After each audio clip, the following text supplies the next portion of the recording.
This series was co-produced with HMP Berwyn and funded by the National Lottery Community Fund. Hello and welcome to the final episode in our series of the Recovery Hub podcast from HMP Berwyn's Recovery Factory. I'm Marcus from Eternal Media, and thanks for listening to the episodes. I hope you found them insightful, useful and inspiring. In this final episode, we speak to one of the men in the Recovery Factory who was going through a difficult time, as he was taken off multiple medications and put onto methadone.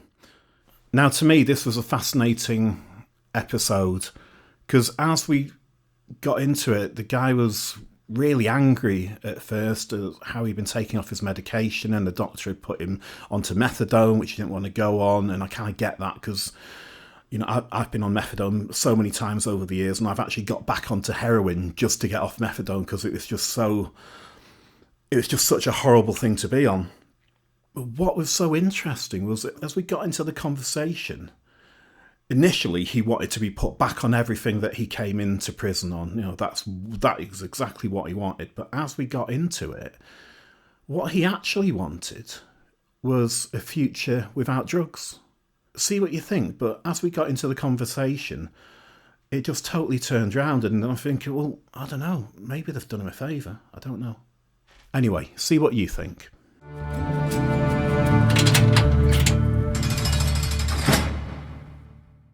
So here we are on the recovery wing. How long have you been here? Since 25th of October, so it was 6 weeks down there. Okay, and did you choose to come on the recovery wing, or was it?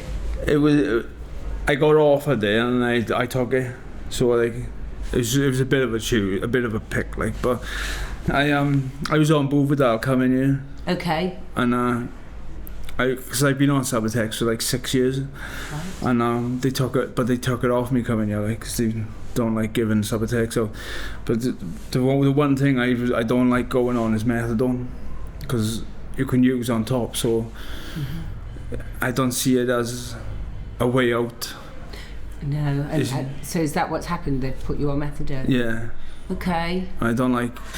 I liked Subutex because it stopped me from using on top. Like, so I mean, it made it pointless. Yeah, it's a blocker, isn't it? Yeah. The same with the Budival. Yeah. So now they put me on methadone, which is really hard to come off. I mean, like, it's like the doctor don't care, you know. Like, you got like nerve damage in your hand or methadone. Do you know what I mean? He took all my antidepressants off me. I was born with an illness that I was on nerve medication for. He took all that off me coming in. I got stabbed in 2019, and I was on anxiety and depression medication. He took that off me. Mm-hmm. He's just, I don't like the doctor, you know. I think and he uses the excuse of it's a trade commodity. Mm-hmm. But it's not, though, is it? It doesn't matter. Just because other people trade their medication, you're making me go without my medication. So would you like to come off the methadone? Yeah. Yeah. My mother's speaking to the MP, trying to try and have a word, but what did they put you on? Do you mind me asking? If anything's personal, you don't have to I don't mind talking about it. Okay, so what? How much did they put you on? 30 mil so far, but it's never gonna. I was on the highest dose of Methadone. I was on 160 mil monthly, and that's like the right top dose. Yeah. So like 30 mil is not gonna hold me at all. Like. Okay. And has that been for the full 6 weeks you've been here? No, I only started it. I think it was last Thursday. Okay. So, because like 2 days before I shipped out from Swansea, I had my jab. Okay. So like that lasted me a month. So I was alright coming here for a month. But I was gonna go without and refuse the methadone. But then I thought, like, if I start withdrawing, then I'm gonna be buggered, then Okay. So like I was stuck between a rock and a hard place, really, wasn't I? That. Yeah. Because I was guaranteed going to end up withdrawing at some point.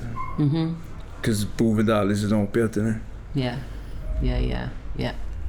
Absolutely. So now you're on this recovery wing. Do you think you're going to try and look at a way of maybe coming off or reducing on the methadone? Yeah, definitely. Because I want to progress. I don't want to, and I want to get out with no nothing holding me down, like, do you know what I mean? Nothing holding me back, not having to rely on a medication to function each day, like, because I got my son out there, Okay. and I don't want to have to go to, I don't know, it's just embarrassing, and it being on. And do you think the reason you're in here is it kind of drug related, or? Yeah, definitely drug related. Yeah. I was in for robbery, and I bumped into two friends like late in the early hours in the morning, and he was with a girl, and they basically set him up. She was a prostitute, and she had a punter, and they basically, he said she went with him, and then we went down and like sort of bribed him.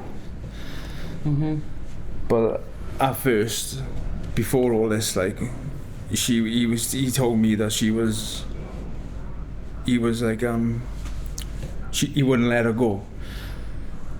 So, and then she started saying that he raped her.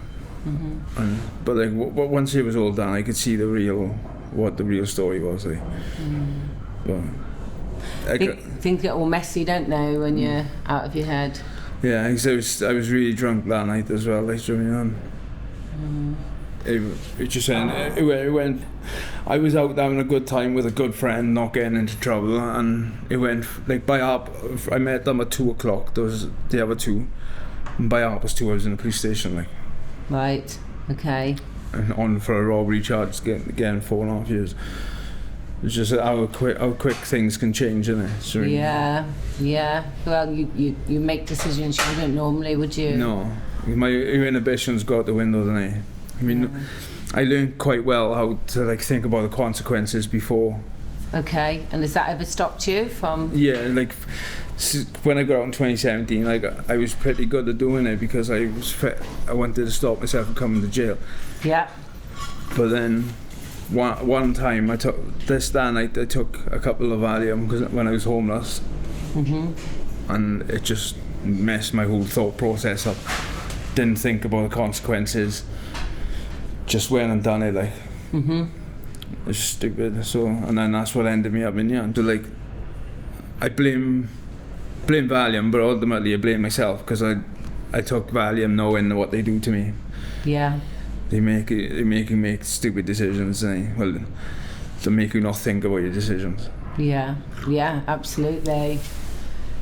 So did you learn, the last time you were in prison then, did you go on a recovery ring and learn sort of tools and stuff? Yeah, nearly every sentence I've been like, apart from one sentence, I was always on a drug recovery wing. Okay. So like, and like, on this wing, you don't really do a lot of courses, like, do you know what I mean? We only do courses in the workshops. But on the wings the other wings, like in Park Prison, for instance, you do courses on the wing all day, like most days. Like you do NA meetings, AA meetings, smart recovery, BBB, like all kinds of courses. And did you find them really useful? Yeah, definitely. 'Cause you don't just learn from the course, you learn from other people's like perspectives. You learn their coping strategies, and like group meetings are the best, I'd say. Yeah, I think I agree with you, because in groups you feed off each other, and it's one thing reading it from a book, but it's another thing someone telling you how they've actually used it, and how they managed to not use or change their thinking. Because you hear a lot of other ways, like you can learn one way from a book, but that way might not suit you. Like, but if you learn in 5 different ways from 5 different people, one of them ways is a lot more likely to suit you, because there's a lot. You need ways that suit you. You can't force yourself to do. You can force yourself, but it's better if you can find a way that suits you better, isn't it? It's got to be sustainable. Yeah. You've got to be able to take it into your life and actually do it, don't you? Because if you don't like it, it's not going to be efficient, is it? Yeah. It's like keeping fit. I look at runners and I think, that would be the best way to keep fit, running, because you burn loads of calories and all that. I hate it. Yeah, I know, it's killer. I really don't like it, so I keep trying it and I'll do it, and then I just don't do it. So if that was going to be my way of getting fit, I wouldn't do it. I like walking my dog, so That's good though. It is. So I walk my dog and I do some hills, so it's aerobic. So I'm doing the same thing, but I'm doing something I enjoy. Doing incline is a lot. That's a good way of losing weight, then as well. Yeah. So exactly. So it's finding something that fits with you that you're going to maintain. Yeah. I'm not gonna carry on running because I don't like it, but I will walk with my dog. So it's So do you think So what have they got on this wing, group wise and stuff? No, the only courses you do are in this room, like. But Okay. half of the time, you're not allowed in them unless your name's down, like. Okay. So like, and because it's only small, it's only like 10 people allowed in here at a time, and there's like at least 50 people in this workshop, I think. So it's not enough, is it really? And it's a massive jail to try and rehabilitate all the prisoners in here. It's not easy, is it? You know, you got to understand it from their perspective as well, haven't you? But it's just, I don't think they do enough to try and rehabilitate you. I mean, they just give you meth and off you go, like. Yeah. They need more courses to try and help you, like. Yeah. So if there were courses here, would you do them then? Yeah, I've been trying to get on courses. Like, I've just started restorative justice now. Okay. I've done the Sycamore training back in Swansea prison, and I'm carrying it on now with I just had resettlement meeting. So is this sort of self-learning in your cell? Yeah. Yeah. Okay. Just working out the booklets and stuff. That's really good you're doing that, because sometimes, if we want to get well and we want to do stuff and it's not there, we've got to find it ourselves, haven't we? Yeah. You can meet the victim as well, like. Yeah. So like, and like, you can ask me the questions that you need answered and stuff. That's really good. Do you think that's important? Yeah, definitely. Because if he thinks that he was targeted and stuff, or it could clear his mind a bit, couldn't it? Like help him realise that it might, it's not. Yeah, I don't know. It wasn't really about him. It was Yeah. about you. Yeah. Yeah. And even you wouldn't have. Yeah. Wrong place, wrong time. Yeah, wrong place, wrong time, sort of things. Like, help him realise that it's not gonna, it's not necessarily gonna happen to him all the time, or something if he thinks that. Yeah. And let him know that I am sorry, like. And you want to do stuff so that you don't end up doing that again. Yeah. So I suppose for you to guarantee that you're not going to reoffend or do that, you need to find a way to be abstinent. Yeah. Definitely. Because like. Do you make those silly decisions when you're straight and sober? No, not when I'm straight and sober. No, it's always when I'm kicked out.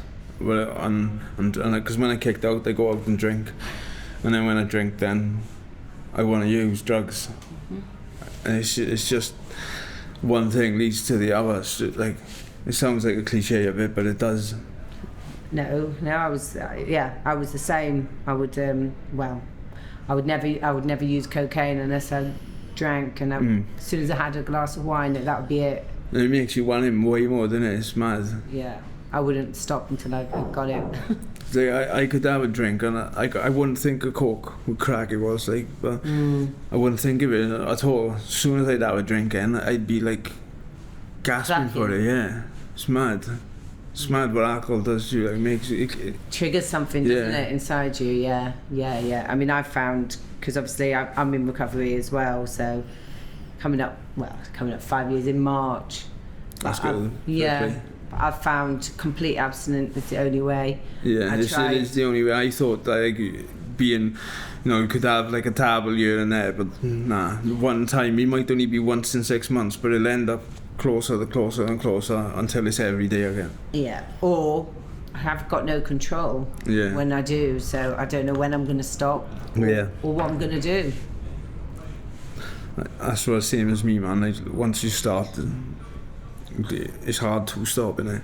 Yeah. It's like with heroin, I was on heroin, obviously because of the opiates I'm on, but I haven't done that since, like, I've been off them since 2018. They don't even bother me at all now. It's just, the only reason I'm still on script is because I was scared of being without it, and like, how would I be able to come off it, and like when I'm coming off it, am I going to be strong enough to go through that withdrawal? Because obviously you're going to have a bit of a withdrawal. Yeah. For the benefit of the tape markers has entered the room. Hello. How you doing? What's your name? Craig. How you doing, Craig? Not too bad. Yeah, he's just telling us they've just put him on a methadone script. They've just put you on? Yeah. I was on board with that. I've been on Subutex for the past nearly 6 years.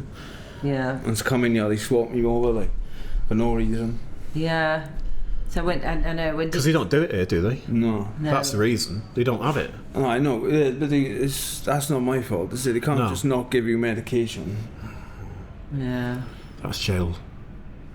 Yeah. It's like people are on pain medication. Like he didn't just take it out of me. He took my Methadone, took my antidepressants, took all my medication off me, not just one. Like. And how do you feel?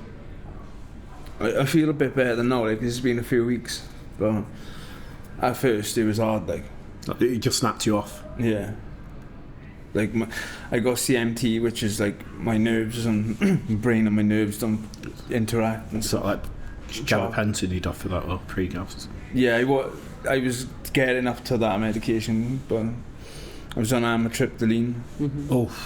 And amitriptyline, metazapine and dualoxetine. And they just took them all. They left me with dualoxetine, but dualoxetine side effects. So you're getting to learn about yourself being chemical free at the minute. Yeah. Is that interesting? Are you finding out anything about yourself? Yeah, I'm finding out I can go without it. Mm-hmm. Yeah. It's just the painkillers that I wish I could have had back, because it's a lifelong illness and there's no cure, like, do you know what I mean? So I need something. But because my medication was a sedative, he wouldn't give it to me. It's not just me, so I know I'm not. It's not, I'm not being targeted. Like he's done it to everyone. So yeah, it's that. Yeah, how can I moan? I can't moan. Well, you can moan. Yeah, moan. Moaning's allowed. Anyway, yeah. You can moan. The jails run on moaning. Yeah. It's fuel. But then it's what can I do? Yeah, what can I that's not a bad question. What can you do about it? Yeah, it's like a serenity prayer, isn't it? It's kind of. There's things we have actually got do about it. Yeah, because if it's all gone, it's taken away. It's like moaning. There is a bit of relief in moaning, so that's definitely the first port of call. Yeah. But then it's like, how am I going to help myself if no one's going to help me? And it's just got to find a way of getting on without it, and I'm getting there now. Do you know what I mean? I'm happy. You're happy? Yeah, I'm happy. We're getting there. Like. That's good to hear. I just don't want to. This methadone, it just makes me worry about when I got to come off it. Yeah. Because I was on Buvidal, and Subutex is a lot easier to come off than. Have they just put you on it? Yeah. 2 weeks. But I was on a Buvidal script just before it, like, do you know what I mean? What they put you on? What dose? 30 mil. Yeah, it's enough to feel it, isn't it? When you. Yeah. I was on the highest dose of Buvidal. It was on 160 mil a month. Do you rattle off that stuff if you don't have it? Well, Buvidal. Yeah, it's Subutex, it is. Yeah, but it comes out of your system so slowly that it's a lot. I've seen quite a few people come off it, and it's quite subtle. Yeah. Because methadone's not. No, probably a lot of it's probably psychological as well. So it is.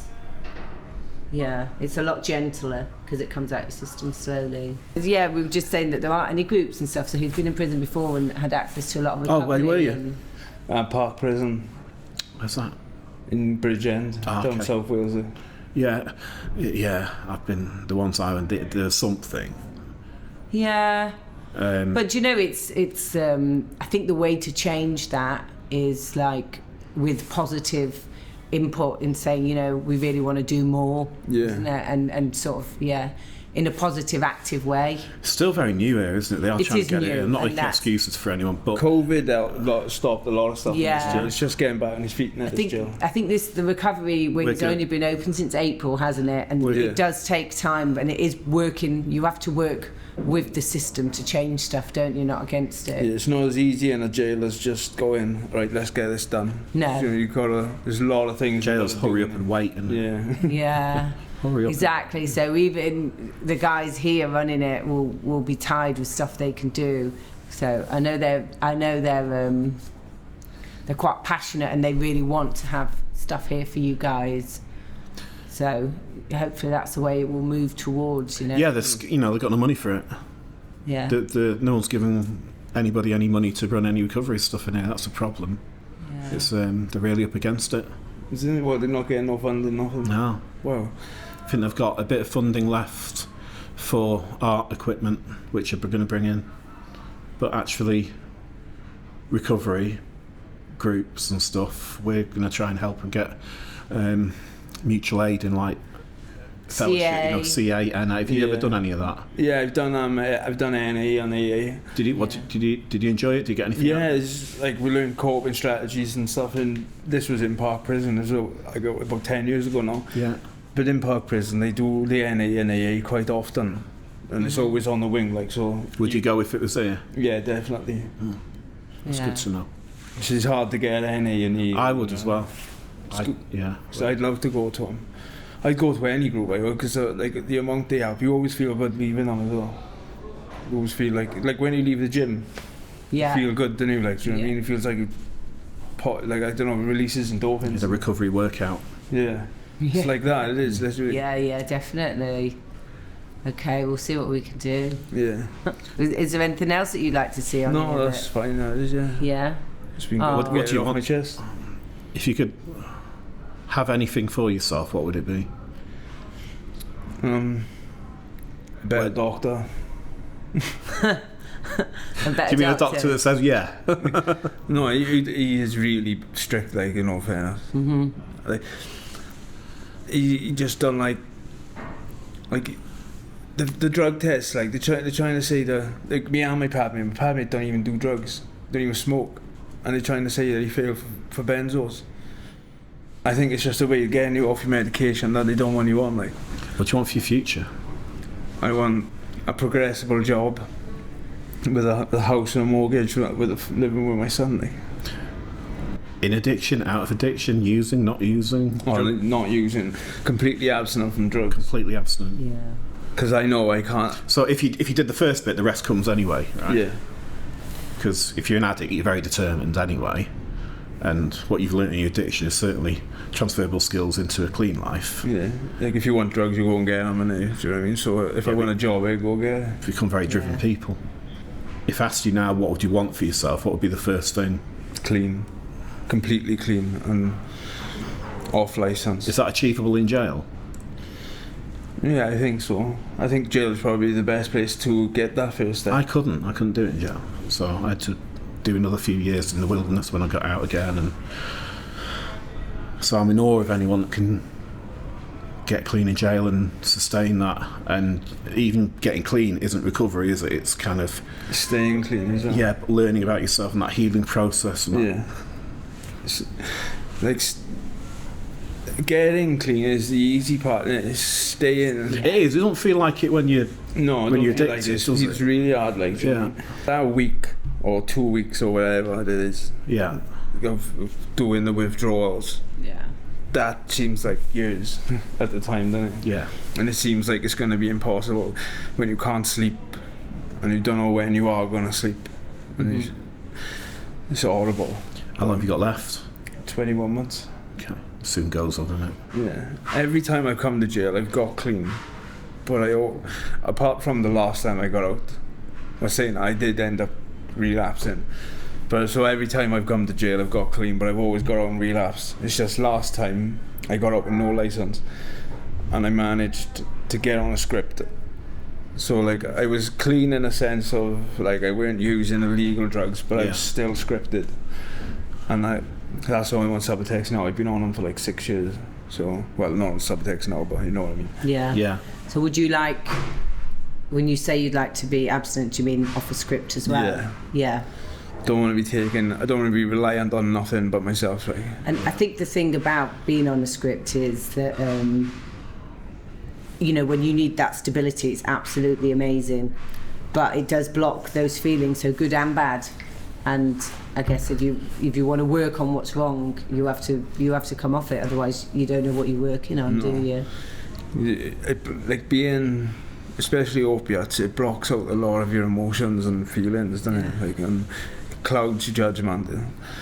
Did you get like stable on a script? Was that enough for you, or did you use on top of it? No, I was stable on a script and not using. Because I've been scripted lots. It was never enough. No. It didn't do what I wanted it to do. No, like it just it stops you from withdrawing. Yeah, it stops you from Some people want a little bit of a high with it, don't they? You got a bit of a nod off it. Yeah, at the moment, like when I relax, I'm sitting there and I'm nodding off. But like that's like after that, then, or like in the night, it feels like it's wearing off because the dose that I was on Buvidal equivalates to about 90 ml of meth, like. Yeah, that'll you know, stabilise very quickly. Yeah, if you went on to that, coming off that would. Oh yeah, no, I wouldn't have done that. That would probably be a hospital. It would be horrific. Yeah, it's not nice to come off, is it? I'm quite happy staying on 30 ml, to be honest, and because I'm sleeping. That's the main thing, really. Because when you're not sleeping, you're having 24-hour days, like. And that's a long day, especially when you're feeling rough, innit? Hopefully we'll get to come and catch up with you. Yeah. And see where you're at next year. Yeah. And hopefully got me an DCAT, maybe. Oh yeah, you're going for DCAT? Yeah. Which one? Prescott. But I've done half of the courses, and I've just started restorative justice now. Yeah. Done the sycamore, so that's like restorative. It's like what was the one we doing? A sorry program. Yeah. Is that? Yeah. It is. It's just like victim awareness, and do you have to meet your victim? Yeah. Well, you don't have to, but if you'd like to. Yeah. Well, it's up to them as well if they'll do it, isn't it? Yeah. But that's what I'm doing now. I've done the sycamore in Swansea, doing the course on how victims are affected. Now the restorative justice is like an extension of that, and this is the part where I'll meet my victim if he wants to. I'm up for it. It's just whether he is. Yeah. I want to get out and be a better person be a better father as well, like, because even though I was there and I was present, I weren't the version of what I could have been, like. Yeah. Well, yeah. When you're using. I mean, as you said, it numbs all that. You make decisions and do stuff. I weren't using when I was there with my son. Like, do you know what I mean? When I was with my partner, I was only since I got kicked out at Christmas time. Like, I got kicked out on Christmas, just after Christmas, in January, and then I was homeless then because I started drinking. Being at my mother's, I just got even more depressed because like 33, living with my mother again. I hated it. And then because I was drinking every other day, my mother's like, you can't come back here if you're going to keep drinking. So I'd end up staying out more so I could drink, and then just ended up using it. But like when I was there with my son, like I'd always be on my phone or sitting there chilling and not like doing stuff, not doing it like, I could have been doing more stuff with him, couldn't I? Like, rather than sitting there on my phone all the time watching videos. That's why I don't want to be all like that on my laptop and everything's addictive if you're an addict. Yeah. So this is giving you very addictive personality. It's giving you that space for that reflection. Yeah. Like this is the hardest sentence I've ever done because of my son. Like, not because of him, because of me, but I've never been. Whilst I've had kids. It's a whole different ball game. Yeah. You can get it all back though. Yeah. I speak to him a lot. It's achievable. Yeah. So I speak to him every day, and I have visits once a month. But it's hard when he asks when am I coming home, and do you know what I mean? I know, like, he thinks I'm in work. How old are you now? 5.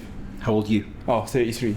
33 and he's 5, yeah. Oh, you're still young enough to change everything, yeah. Yeah, I'm out just before his 7th birthday, so okay. It's not too bad. I'm just trying to think of the positives in it. Well, I didn't get clean and sober until my son was 10, and I look at it, and I wasn't present. I tried to be, but you're not. You're not, are you? So I still look. I've got the rest of his life and maybe his kid's life to be that parent. The awareness I have now, because I'm sober, I would never have had if I still been using and stuff. So yeah, it makes you numb to it all, doesn't it? Do you know what I mean? Yeah. But that's what I want. I want to I just can't stand the thought of missing his life, like especially the young years are the ones where like he's gonna be the most loving and where you can like touch him and stuff like. Yeah. Do you know what I've found though? My son needs me the most now. Yeah. With the teenage years, and that's when it's challenging for them, and you can absolutely be there for that. You know? Yeah. Yeah. I know. Like he'll always. It hurts me as well because of how close he's got with his mother, but like that's my problem. Do you know what I mean? Not theirs, because he was a daddy's boy all the time. Now he's a mammy's boy, but that's my fault, innit? Do you know what I mean? But like, I'm glad he has got that. It's better for him to have it than not have it, innit? Do you know what I mean? Yeah, it doesn't help us being a bit jealous though. No. You know, but it doesn't mean we don't want that. Yeah. Well, you've got lots of reasons, haven't you, to continue? Yeah, definitely. I think this time is, if I don't change after this time, I don't think I'll ever change. Because if this don't change me, there's not a lot that will, is there? Do you know what I mean? It's all still knowledge that you're accumulating now. So, with every relapse, I learned something about myself. Yeah. I was lucky it didn't kill me, but I also learn something. Like what you're going through now is going to be useful at some point. Yeah. Believe in that. The resilience. The life I had now, with the jails, the homelessness, the addiction, seems to be very handy in the job I have now. Yeah. You know, it's very. I get to do what I do now because I had that life, really. It helps you help others, doesn't it? So you can make use and see this as your university. Yeah. And I know the tough lessons and they hurt a lot, but the tough lessons. There can be a point where they're still coming really useful. So as long as you can use what's happening, it's not a waste. No. There's an end to it, and you're not repeating those same mistakes, behaviours. I don't think the mistake might have been in the beginning. Yeah. But you make the most out of them. Yeah. I never had the awareness at 33 that I couldn't use any substance. So for you to have that, is, you know, that's going to stand you in good stead. I still thought, I'll be all right to have a drink, or, you know, I could just do a line. I still thought that I couldn't control it. Yeah. So for you to have that awareness, you can't. I know. Like even if I only done it once a year, that gap would get shorter and shorter. Have you been to rehab or anything like that? No. I thought about going to rehab, but I wouldn't know how to go about it, to be honest. What, doing it or getting the funding to go, or all of it? I don't have a clue about none of it. Basically sit in a chair and you're pretty much told what to do for the next 3 to 6 months. That would probably be alright for me, do you know what I mean? That's the hardest part. The hardest thing is keeping your ass in the chair and not walking out when it gets a bit tough. Yeah, that's the hardest thing. And not walking out when the cravings hit. That's the hardest part, is that you've got a choice whether to stay there. There's no bars on the window. No, you can walk out whenever you want, can you? Yeah. Mm-hmm. It's like my mate went to one in Thailand. His father was like, he died for money, like. His father paid about 10 grand for him to go there. They give you this stuff when you first go there, and it makes you spew like. I've seen that. Do it every day for a week. Like a purging. Yeah. And then like for a week after that, then he puts you in this like metal tank thing that on your head sticks out, and like it sweats everything out of you or something. But he said like he couldn't do it, like, and he walked out of there. I don't blame him. Crazy. Well, why is it okay to treat addicts like that? You know, sounds terrific. In the middle of Thailand, in the middle of nowhere. His father paid a lot of money. Like it's like apocalypse now, isn't it? It's got to be a way that suits you to get off it. And if you're not gonna I know you're never gonna like coming off drugs. It's not an easy thing. 'Cause you love the thing, you're giving up. Do you mean? But I don't know. It's got to be suitable in some sort of way, isn't it? I didn't give anything up. I didn't give I got something. I never saw it as. I was so done with it all. Yeah. I didn't feel like I'd given anything up. I just didn't know how to stop. Yeah. I've been doing it so long.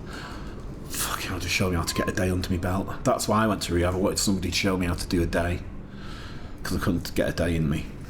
And I didn't stop. I didn't give anything up. I actually got something. I got my life. Don't know about back, but Got a new life. You wouldn't want your life back, would you? No, I want my life back. Not that You life. wouldn't want that life, But I would got you? a life. Yeah. Yeah, drug free for the first time from a very young age.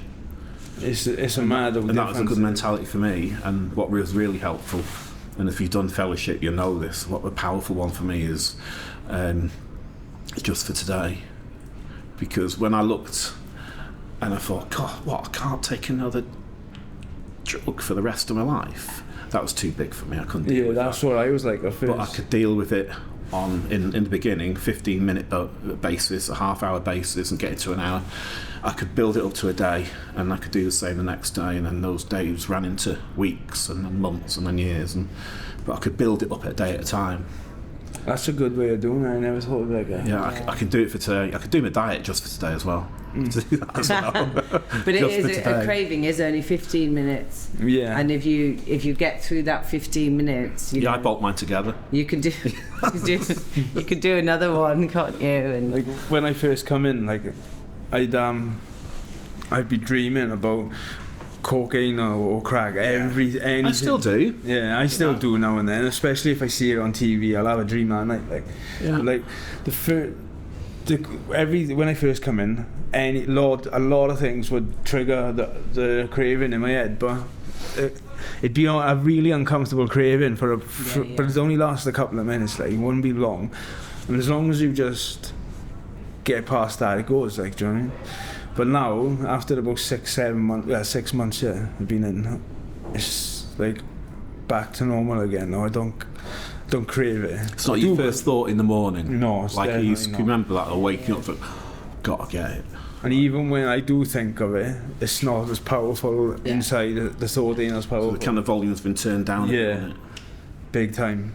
Because before I used to get all like panicky and like, oh, I can't wait to get out. Like, it depressed me thinking that I'm in here and I can't go and have it. Isn't it weird? Like, Yeah. you rattling, but even having it in your hand makes you feel better. Yeah. You haven't got it in you. On the way home, for just walking from getting it. Yeah. That's Even part of that. that relief. Yeah, Don't have to go through that anymore. I know. It's just It's not a thing anymore. It's like, like when I was on heroin, I'd be like, I'd go and get it, and I'd have it, and I'd be so happy, and then I'd think, oh, I gotta go through this tomorrow, and then I just, even though I'd have it in my hand, I'd be depressed again, and thinking, classic, innit? You gotta haven't go even tomorrow. done it, and you think about the next one. yeah. Oh, totally. Yeah. I mean, Can't enjoy even what you're having because you're No. worried about it running out. yeah, this depressed, miserable way to live, innit? Yeah. Yeah. If I'd love to be able to show it, just Yeah. try and drill that's- that into kids' heads. Like, Yeah, but that's the difference between being abstinent and being in recovery. Because Yeah. when I had periods of abstinence, I thought about drugs and using all the time. I thought about not doing it and doing it and not doing it. It was just on me the whole time. But in recovery, I don't I've got some bad news. think about it. In my Go on. opinion, addiction doesn't go, it just turns into something else. Yeah. Yeah. Have you seen my legging collection? Is as long as it goes into something good, it's all right. Yeah. Something Yeah, healthy. mine's kind of the bakery aisle on Lidl.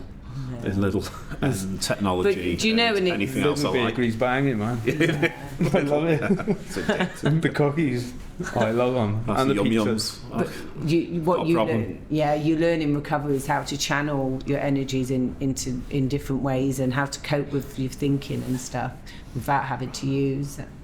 That's the beauty of being in recovery. Is buying a tray of yum yums, is that using? Oh, them yum yums. Mm. Depends. Are you doing it against your own free will? My better judgment, yeah. Yeah. Can you not eat a yum yum? I can't, it's very hard to pass one. I don't even know what yum yums are. They're those twists, isn't Yeah, it? with toffee in them. Yeah. Oh my I god. don't know. See, I think I was born an addict, right, and I'm now left with my first addiction, which is food. Yeah. I think I started with food, went through the whole drug and all the rest of it and stuff, and now I'm still left with food. You see, my food addiction has gone from 12 steps. I worked on it, and it was the same with smoking. Did you do one just for food? It's the same for me. It's the same program. But do I use it for everything? When I gave up smoking, the same. I use the 12 steps. That obsession, it's the same. Like, for my thinking, someone fucks me off. And I can't let go of that thinking. It's the same for me. What, the obsessional thoughts? The obsessional... intrusive. Yeah, so I can use a program for that. And you learn the tools and then you apply them to everything. For me, everything, Trying to let stuff go is tough, yeah. No, you get to that place and there's other stuff you can, I'll put that to the test. Try it.